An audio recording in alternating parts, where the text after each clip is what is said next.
Who are the sophomore players about to break out for the Kansas City Chiefs in year 2 of their NFL careers? Today on Locked On Chiefs.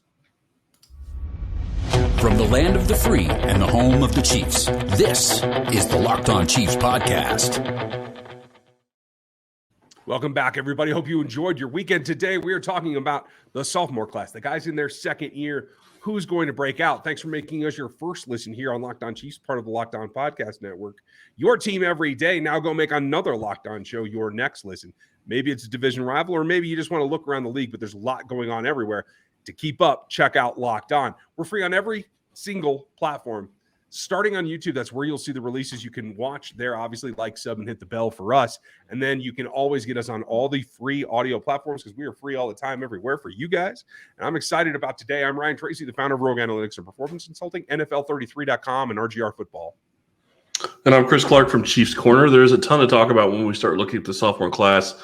Kansas City had a heck of a year from their freshman class last year. Those guys are going to be coming into year 2.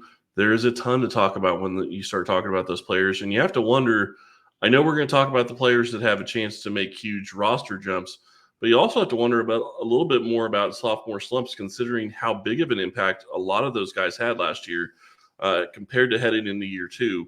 That'll be something interesting to watch. Really quick, I do want to throw a shout out to our everydayers. We are going to be covering this team every single day, 5 days a week, all year long. So be sure to check us out.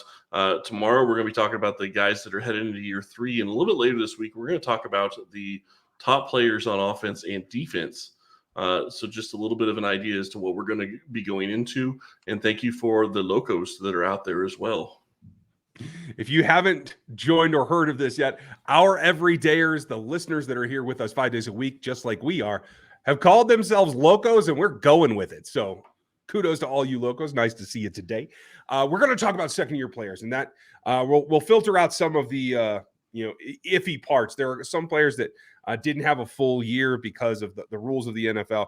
We're really just talking about guys that are entering their second season. So even though Malik Herring is going to be listed as a year 2 player, quote unquote, he was undrafted in 2021, so he doesn't actually count for this. We're going to go through that class and who can stand out, who can make that big leap, because going into your second year is that big leap. It's when you've kind of gotten the feel of how everything works in the NFL, the schedule, where everything is, what you can do and what you can't in terms of nutrition and moving around the facility and getting in the weight room and everything else. Some training videos have been leaked out by the Chiefs here in the last week, so you can see what it's like inside their new weight facility. It's not the one that I was in, but it definitely is something that this time of year is going to be really, really important.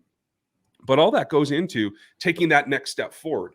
And so we have obviously primetime names at the start, like Trent McDuffie and George Karlaftis. I immediately take them out because I don't think they can break out, because they both played very well and they both played a ton of snaps. So for me, I would take those guys off the list because they're already established in my mind. Yeah, and see, that's where it really gets complicated, because then you start looking at the other guys that are running into second year, like Isaiah Pacheco, who I think broke out somewhat last year.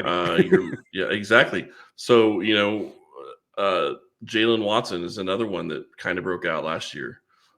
So, I mean, you can go back and forth on him, but there are a lot of guys that played huge snaps for Kansas City last year that could play even bigger roles this year. But like I said, I mean, it's one of those things. Some of them played very well, like Karlaftis and McDuffie and Isaiah Pacheco. Could some of those guys take a step back? Possibly, but I'm still thinking that there's still plenty of guys on this roster that are headed into year 2 that have a lot to gain this season. Agreed. So let's go down and take what is maybe because of the nature of this draft class and what they've brought in UDFA-wise, elsewise as well. It's definitely more defensive centric. So let's look at the offensive side first, given that there's fewer players. And I agree with you. I think Pacheco's already announced his emergence. So at this time last year, we thought, hey, he's going to compete. He could be a good backup, provide extra reps, yards. He's clearly taken over the number 1 lead. We've had all kinds of discussions about Clyde Edwards-Helaire. So is there any room for him to actually do anything else to break out as a kid who was a 1,000-yard rusher as a rookie? I think so. I think that he could there's several parts of his game that he could continue to improve, catching out of the backfield, but most importantly, pass blocking. If he wants to be a starting running back in this league for a long time, that is how you do it. You become a better pass blocker, and you are able to pick up blitzes. That is a huge deal. And that's really going to keep him out of some of those scenarios where you'd want him on the field otherwise. So I think that that's a spot that he could really take a step forward. And while that might not show up on the stat sheet specifically, it's going to show up in guys' stats like Patrick Mahomes, Travis Kelce, any of the wide receivers that are catching passes because Mahomes has time because Pacheco's picking up the blitzer. Agreed.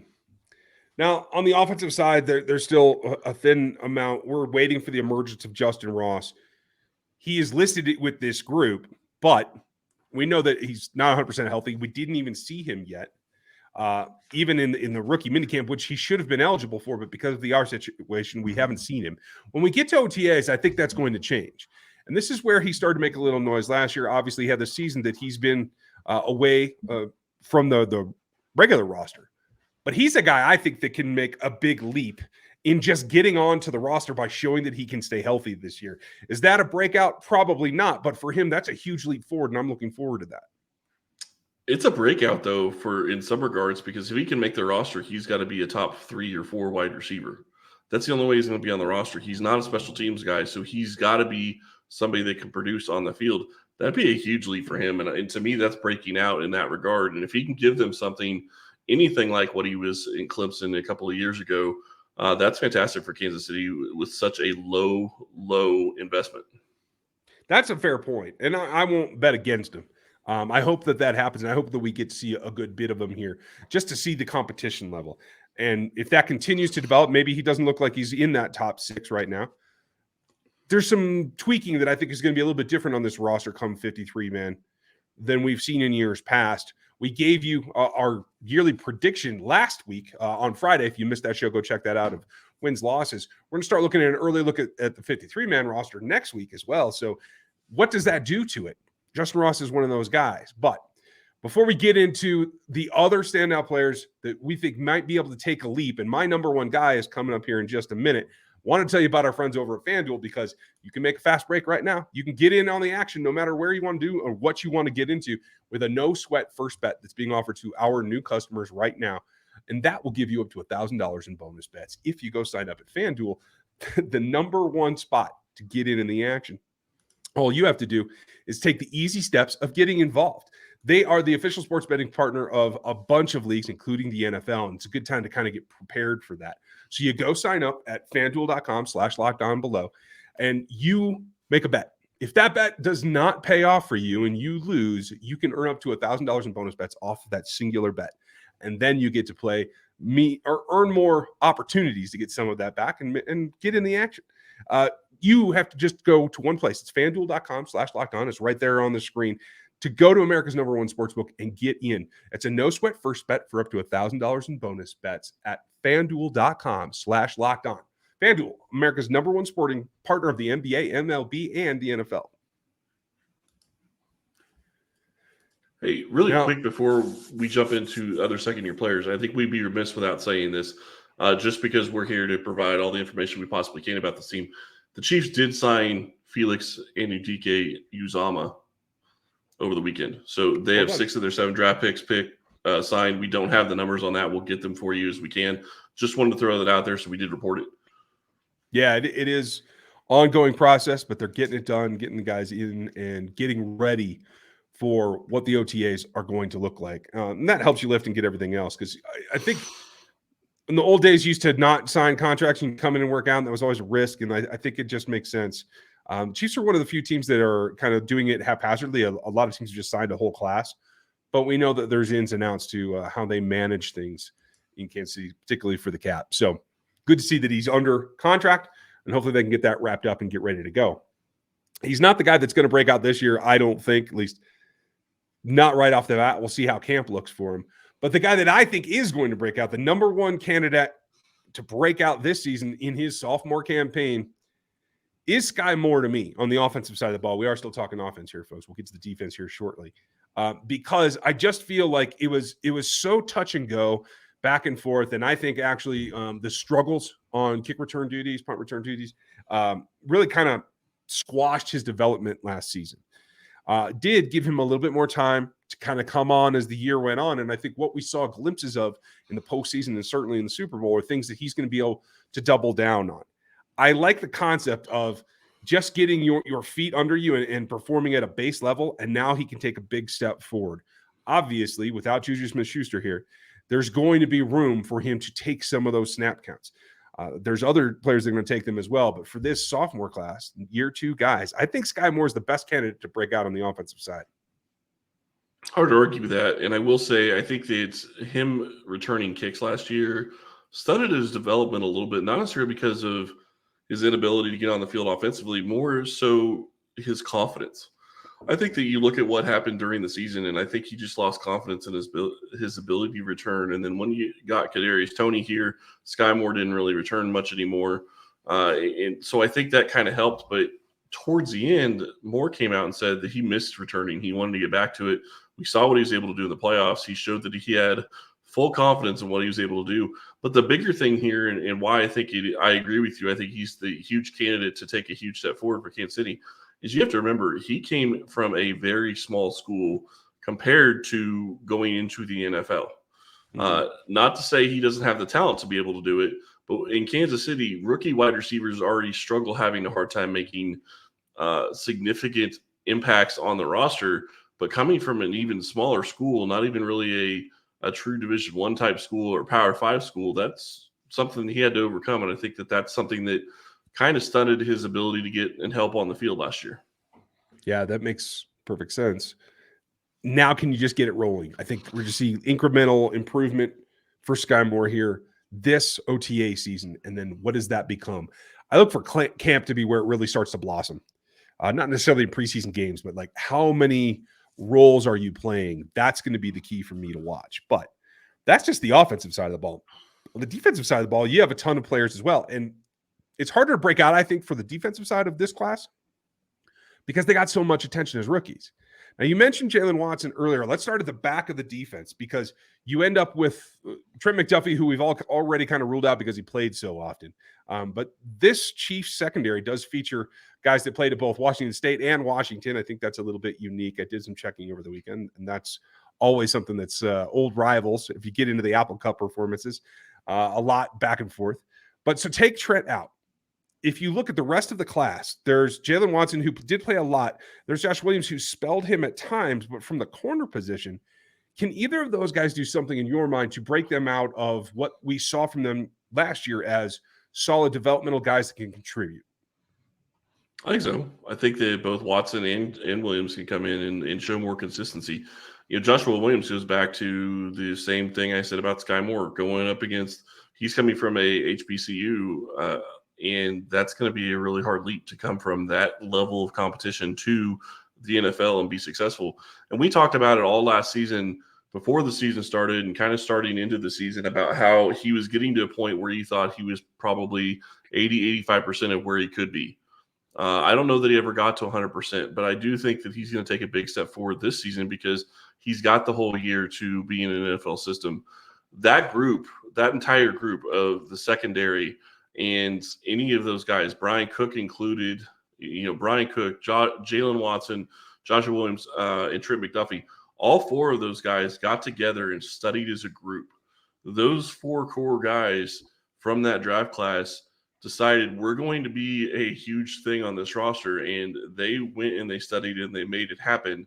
And I think that's going to continue to really help them going forward this season. I'm glad you bring up Bryan Cook because he is my candidate to break out on the defensive side of the ball, and I'm going to tell you exactly why right after this.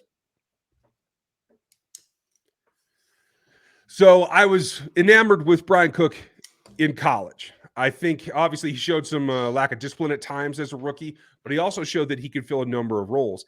And the reason that I think he's my pick to be the breakout candidate on the defensive side of the ball is because his role is going to significantly change. Unlike Jalen Watson and Josh Williams, who got on the field and played a good volume of snaps as rookies, I think their volume is going to be about the same because you still have Trent McDuffie ahead of you. You still have L'Jarius Sneed ahead of you. There Well, are and what other are they players that are going going to do? Shamari Connor as well. I mean, that plays into it as well. Yeah, I was just going to say there's some younger players who might creep in on your snaps, but we'll see. But the difference is Bryan Cook is now going to be a starter. He is going to fill the one role. He is going to be interchangeable, I think, with Justin Reed. I don't think I still consider Bryan like a full like center fielder, one high only safety, but he is a split safety. And I think he can grow into that role, but we're going to see him down in the box at times. We're going to see him playing robber. We're going to see him playing split. And I think we will see him playing single high. If Dan Sorensen can do it, I know Bryan Cook can. So I don't think Spags is going to be scared to do it. And so I think that volume of opportunity is what's going to let him break out. I don't know exactly how it's going to be. Is it going to be the big hits that we saw him make in college? Could be. Is it going to be takeaways? I certainly hope so. That's the number one thing for me, whether it's the veterans or the young guys, they have to take the ball away more in the secondary. And I think Bryan might be the guy that gets it done. Well, and one of the other things you look at is he was undisciplined last year. I think that's going to play into how he plays this season because I think his aggression really got the better of him at times. He's got to learn to play at the NFL level. He's got to learn to play within the system and within the game. And I think he can do that. He was flying all around last year when he was on the field. So that's encouraging going into the season. I do agree with you. I think he is probably the best candidate to be the breakthrough candidate, especially considering he's stepping into a starting role at this point.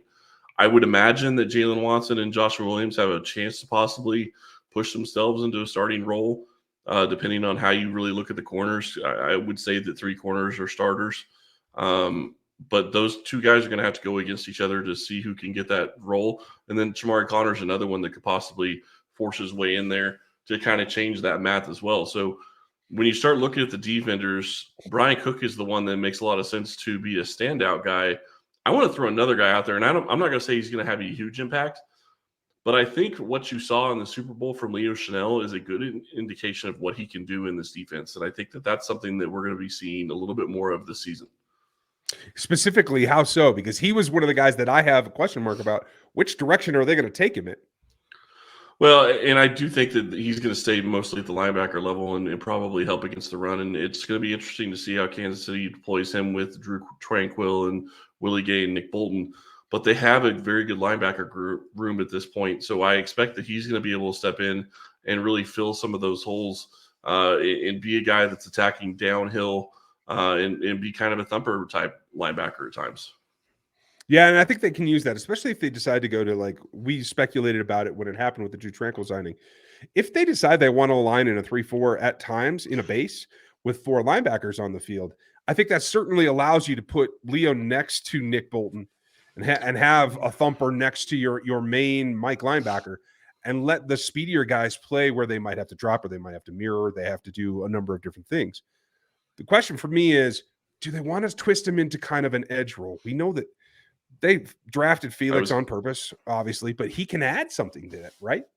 Yeah, I was going to add that as well. I think that that's another place where I think he can step in and provide some help as well, is just be an extra edge. Play the linebacker role, but be a guy that can go in and get a couple of pass rush snaps, every game. It doesn't have to be a ton. You're going to have plenty of pass rush snaps in the NFL. That's just the reality of the game. So the more guys you can have that can get after the passer and give you something a little bit different on that defensive line or getting after the passer, I think is going to help this defense. Now, the last group of guys, I will say, out of this sophomore class, they're not breakout candidates in my mind, but they are, all 3 of them that I have in mind are candidates to make a big leap and become contributors that they weren't last year. Nazeeh Johnson did get on the field, but it wasn't a high volume. He's got stiff competition, obviously, in that group, but they need corners to fill in the special teams. Can he roll that into opportunities, especially with 2 new guys in Nick Jones and Shamari Connor coming into the secondary? That's going to be a tough one. If he can do that, I think it proves where he can go and that he's able to make those adjustments and those steps forward. I'm pulling for him. But the guy that I'm really interested in that I think might be able to take a larger step if he settles down out of position is Darian Kinnard, because I think there's opportunity inside to play a backup role, a swing kind of interior guy that fits into where he's going, unless he's come back in drastically different shape, and we'll know when they start OTAs. What do you see Kinnard doing in this season? It's a great question. And really quick, I want to say on Nazeeh Johnson, I do think that he has a chance to continue to contribute to this team. but he has a harder time making this team this year than he did last year because of the guys that they just drafted, Shamari Connor and Nick Jones. So that's going to be something to watch in camp, and that's going to be a fascinating matchup to see. And those guys don't match up on each other, but it's going to be fascinating to see who comes in with what team and how they're playing and how they play in the preseason. When you start looking at Kennard, I think that's a fascinating one. Allegretti is a guy that they brought back for another single season, and I would imagine he's probably gone after this year, regardless of what he does, unless he's willing to come back for another vet min deal like he kind of did this year. And there's value there for Kansas City if they can bring him back at that number. But Kennard is a guy that wanted to play tackle last year, wasn't able to make that transition, and it's a question of whether or not he has the feet for it. And you make a great point. Is he going to be a guy that can transition his body over the offseason to be able to get to a point where he can be that guy? Because if he gets the feet to where he can be a right tackle, then I think he gives you the ability to be a flex at 3 different positions. I don't know that you could flex him out to left tackle, but you could definitely get him at left guard, and right tackle. Mm-hmm. Yeah, I agree.